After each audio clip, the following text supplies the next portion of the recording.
Assalamu Alaikum everyone, welcome back to the channel. In today's video I'm going to share with you my entire portfolio, but this time we're going to do slightly different. We're going to look at every single holdings in my portfolio and we're going to break them down, and I will tell you why I have invested in this company. Just kind of give you a brief description of each company and why I invested in them, and then I'm going to talk about just generally what my strategy is, tell you also obviously how much dividend I've been paid in this month, and then share with you the strategy going forward, inshallah. So that's the plan. So it's going to be maybe slightly longer than my usual videos where I talk about just a quick portfolio update. So this one is maybe slightly a bit longer because I want to share with you why I invested in this, in some of the companies. And that's really important because one of the things that I've learned early on was from reading, books that was written by, the intelligent investors, by Peter Lynch, and, some of the great investors. They've always said, invest in something that you understand, companies that you understand. If you don't understand the business model of a company, then how on earth are you supposed to know, or how would you know if they're making profit? How would you know what the industry is going through? So if you have absolutely no idea about specific industry and you don't know how it works and what happens and so on, then you probably will miss something important, and you might put a lot of money into a company or a sector and then later on realize something crazy is happening. For example, healthcare is one of those basically sectors where anything can happen, because if a new government comes in, especially in the United States, they might decide all of a sudden they're just going to shake up the healthcare situation, right? So like Obamacare, when Obama came, and a lot of the big companies might suffer because of that. Okay, they might actually start not making as much profit as they did previously. And you need to know that. So in case of something is happening in the industrials, something is happening in financials, you need to be able to know that. You need to be able to actually have some idea of what might happen in the future. Otherwise, what's the point of investing in these companies if you don't really know the companies? And that's basically what we're going to do. So the first sector that I'm going to look at or in my portfolio is the consumer discretionary. Consumer discretionary basically are companies that sell products that we need, but we don't really, we want them, but we don't really need them. Okay, if that makes sense. So like a home improvement. So for example, Lowe's and Home Depot, both of them are involved in the home improvement section. That means anytime something breaks in your house, or you want a new painting or new garden and all that stuff, you'll go to these places. But sometimes some of their products you don't really need it. Okay, so it's just a want. You might want a fancy like a garden or like a new furniture or whatever, new painting coat, whatever, right? But that's not a necessity, and because of that, that's why it's called consumer discretionary. And so they are very volatile, so some depending on how the economy is doing. If the economy is doing really well, then these companies tend to do well. Okay, during the lockdown, because of COVID, they did really well because everybody was stuck at home and they have to do up their houses and so on. And then you've got Tesla. Obviously, no, Tesla is not a necessity, it's just basically a want. Okay, if the products that they sell, basically cars. And recently, to be honest, I've been doing a little bit more research on Tesla because I knew they do some sort of stupid alcohol thing called Tesla tequila thing. And I looked into their almost last 2.5 years of their 10Ks. And there's nothing in there about the Tesla tequila. So they're not making profit out of that. It's not included in their total revenue. But it's something I'm watching out. And I think I might sell Tesla soon. And the reason for that is when I bought Tesla first, and I'll be honest, when I bought it first, it wasn't about investment. It was more speculative as an investment. I was just thinking, there's a lot of people talking about this company. It's going to go to the moon at some point. Let me get in there. Let me see what happens. Okay. And I did that. And alhamdulillah, because of that, I made a lot of money. To be honest with you, everything, basically that's right now, I probably made about a couple of thousands, if not £2,000-3,000 profit. And what you see right now is it's just a profit. Okay. So I'm considering selling it because I'm 100% up almost. And the reason I'm considering selling it is because I don't trust Elon Musk anymore. He's just doing all sorts of crazy things. The Tesla tequila thing. How is a car EV company that's supposed to change the world and when it comes to cars, how is it then getting into, basically selling alcohol? It makes no sense. So I feel like sometimes he's great at what he does, but sometimes he just makes crazy, stupid decisions. And I just can't. I feel like I'm gonna sell it sooner or later. Okay, put that money to work somewhere else. Even though a great company, I love it. Their cars are amazing. Trust me, I've driven Tesla. Is absolutely brilliant car to be in and drive. But I don't know about Tesla yet.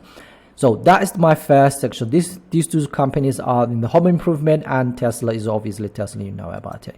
Consumer staples, we've got Procter & Gamble, the company that sells a lot of products about head and shoulders and so on. Unilever, almost everything. When you go to the supermarket, these three companies, you probably pick up their products every time, okay? Whether it's you're buying a, head and shoulders with a shampoo, or you're buying basically body wash, or whatever it is you're buying, or tissue, you definitely find their products. Again, I'm down about 9%. I'm down about 7% of these two. This one is slightly up. This sector hasn't been doing well at all. So I'm just going to keep that 4,000 in there, down about £200. I'm not worried. And now I get very good dividend. And for the meantime, I'm just going to keep holding it. The ETF is the basically semiconductor ETF that we talked about 2 weeks ago. I think about a week ago. I stopped buying it, slightly down right now. I think I might buy more today because it's done quite a bit. It's actually below my now buying the average, so I might buy a couple of more shares today. Like I said at the time, I'm going to keep buying small, like every month, just add to it and then see how that goes. But the only thing I want to warn people, I want to tell you this in advance, okay? You really have to, every time the thingy comes around, what is it called? The earnings reports. You need to look at there's 24 stocks in there. You need to look at every single one of the stocks and make sure they are Sharia compliant. This is not Sharia compliant ETF built for that reason, okay? It's just normal ETF that I found, and basically all the companies in there are currently Sharia compliant, but that could change the next quarter, that could change the next earnings. So you really need to keep an eye on that. It's a lot of work, but I'm willing to take whatever it takes to basically test and see how it goes the next couple of months. And then we've got Moody's and S&P Global. Now, these two companies, I really like them. They have a great moat in terms of business-wise. They are obviously data analytics kind of side of things. S&P, basically the owners of S&P 500, they do a lot of research on the markets and so on. Moody's does the same thing, more or less credits and so on. The issue is they're very expensive right now. So I'm just waiting for a massive pullback, maybe about 10-15% on each of these companies. So I had about £100 in S&P Global. I've sold that to buy more of another company because it was just getting too much. And it just keeps going up. So I just took a little bit of profit and I used that money for something else that was undervalued, which I will talk about in a bit. Then we have the healthcare. I've got quite a few companies here: Johnson & Johnson, Merck, Pfizer, Amgen. Amgen is a biotech company. Pfizer, I'm sure you know. Merck is basically in the drug world, as well as Johnson & Johnson. They've got the COVID vaccine. They also have loads of different products. Johnson & Johnson is by far my favorite out of all of this because as you can see, I've got a lot of money in there. And the reason I say that is because they don't have just one product, and they've been around a long time. They pay excellent dividend. They have is A+ rated in terms of debt and so on. So it's a really great company. I really recommend this company. But right now, I don't know if it's undervalued. I haven't checked it recently. So you need to do your little bit research before you invest it. And please don't just take my word for it. Just always do your research, okay? Like I always said, I'm not a financial advisor. I'm only sharing my portfolio and my journey, and then give you a little bit of analysis on certain stocks that I feel like you should know about. The next is the industrials. This is probably one of the hardest ones for me because to kind of get my head around. But 3M is easy. I know 3M, they've got millions of different products. They are involved in so many things, including from safety side of things, So yes, safety, transportations, electronics, healthcare, and consumer. They've got so many different products. They might as well just be their own ETF. What they do is, the way they grow their business is basically they acquire other companies that are up and coming and they add to their business. And it's probably one of the best dividend paying companies that I have in my portfolio. In terms of growth wise, they don't actually grow their dividend that much, but their current dividend rate is actually nice. Then I've got Union Pacific. Union Pacific is a railroad company. I really like this company. I've been buying it a lot. I feel like still undervalued. A little bit down at the moment, okay. But I've been reducing my cost basis by just buying a bit more. I think I might get a couple of more shares. As you can see, I've got 1,700 right now. It's probably second highest in this, which is good for me because I really like the company. And like I said, I've done a whole video on this company, so if you're interested, have a look at that. But when the basically economy is doing well, especially in the US, because they are US based company, they actually benefit a lot from that, because if everyone is basically I don't know, the infrastructure side of things, they're building things, they're buying stuff, the company that transports or takes these things from A to B is Union Pacific. West Management, again, even though they're the garbage company, the company that collects rubbish and recycles and all that stuff, they have a very good business model, easy to understand, boring, but they do pay. It's very small dividend, but their growth wise is actually quite nice. You can see is up about 100. Look at that, £142 since I bought it. I wish I bought more at the time. I sold the one Tesla share at the time and bought it with this company, and look at it right now. And this is what reason I said, I might sell Tesla and buy another companies that I feel like are fair valued or undervalued at the moment. So yeah, I really like the company. Emerson Electric is another one, and this company basically designs, manufactures technology and engineering products. They sell it to normal companies, they sell it to consumers, and they sell it worldwide. So it's not just based on one single company. They are in a different sector. So they're in the oil sector, they are in the tech sectors, and so on. So they are really well diversified company. And finally, in this sector, the industrials is Cummins. And this company basically designs, services diesel and natural gas engines.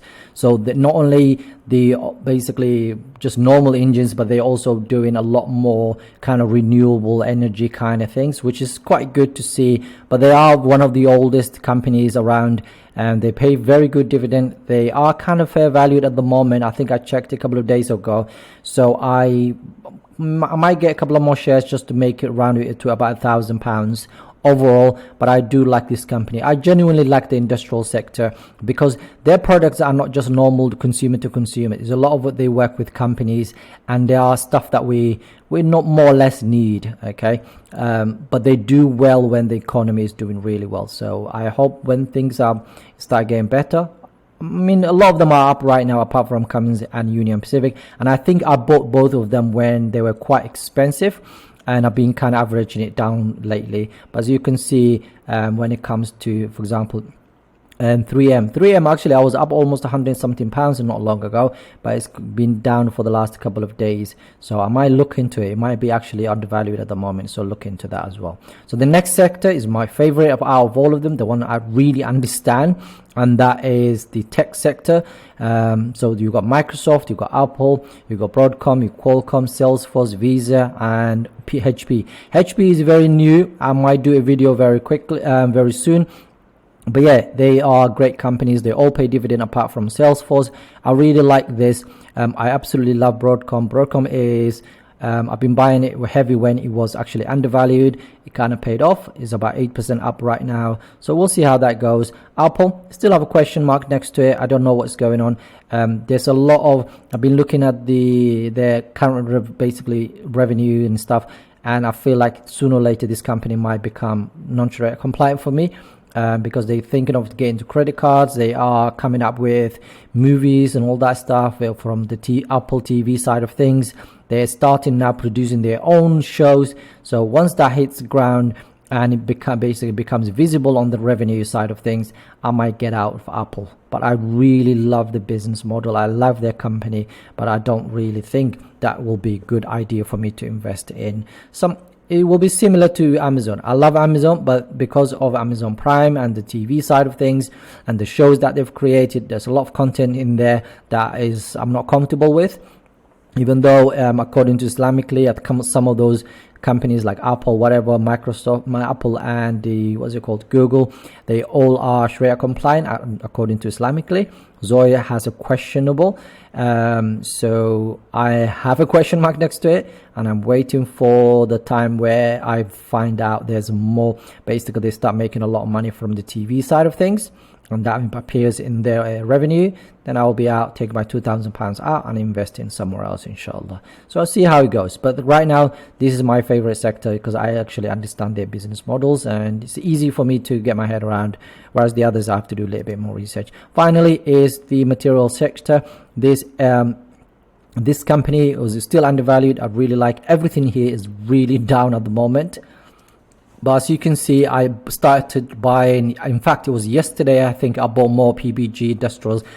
I had, I think, 2-3 shares, sold them, and then waited for a pullback, and I took a little bit of profit out, and then it went back down to when I started buying first time. So I bought more yesterday. So I had, I think I had £200, and then I sold the company in the financials, which was S&P Global, and I sold a bit of that and basically bought more of this. So if it stays like this, I might buy a few more shares just to round it up, maybe to about £500. Rio Tinto, as you can see, I've got about £1,000. They paid me some amazing dividend not long ago, a couple of days ago. I really like the company, but whenever